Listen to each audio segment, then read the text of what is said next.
Ниту гаранцијата од 3 стана не и помогна на Катица Јанева да излезе од притвор. Откако незината колешка Вилма Рускоска дала негативно мислење за таа да ја напушти шутка, кривичниот суд денеска одби да ја ослободи.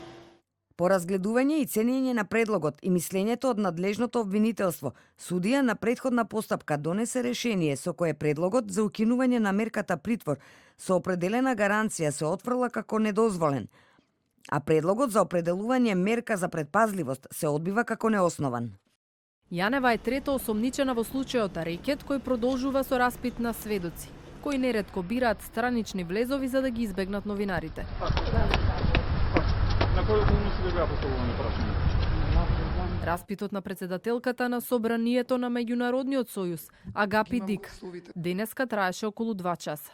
Каде се парите кои бизнисмените ги уплаќале на нивната сметка и во што е инволвиран првиот човек на организацијата Бојан Јовановски, не откриваат сведоците. Каде завршиле тие пари што бизнисмените ги уплаќале? Не знаете ни вие? Зашто сведочевте вие? Знаевте ли дека Јовановски врши криминални действија?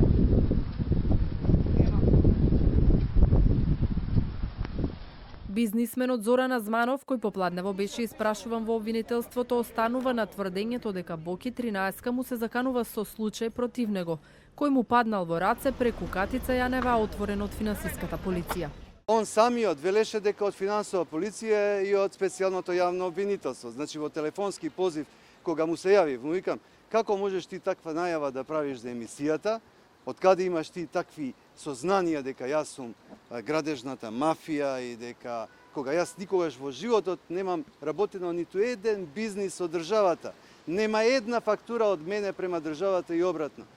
Вика, не се секира, јас имам информации од финансова полиција и од специјалното јавно обвинителство, ги имам сите документи, нема потреба, вика, ништо повеќе да истражувам, ја имам све. Ја можам што сакам да правам, што сакам да кажам, ја имам докази за тоа што го правам.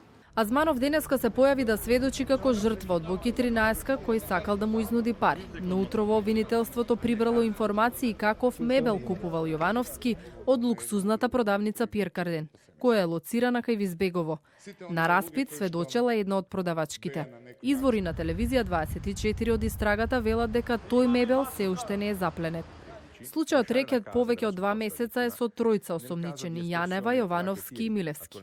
Беа испрашани и политичари и естрадни звезди, а на голем дел од нив поканата за распит била слична како онаа на Јанева.